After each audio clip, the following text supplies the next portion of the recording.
मुख्यमंत्री मोठ्या प्रमाणात गुंतवणूक महाराष्ट्रात घेऊन येतील असं देशमुखांनी म्हटलंय। राज्यात मोठ्या प्रमाणात रोजगार निर्मिती होणार असंही आशिष देशमुख यांनी म्हटलंय।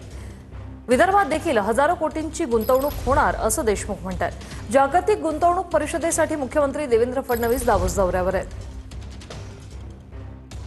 दरवर्षीप्रमाणे डॅव्होसला वर्ल्ड इकॉनॉमिक फोरम आयोजित होत आहे आणि आपल्या देशामध्ये सन्माननीय मोदीजींच्या नेतृत्वामध्ये जे परदेशातून इन्व्हेस्टमेंट येत आहे त्याचा जवळपास 60% पेक्षा जास्ती भाग हा महाराष्ट्रामध्ये आतापर्यंत सन्माननीय देवेंद्रजींनी सतत दरवर्षी आणलाय।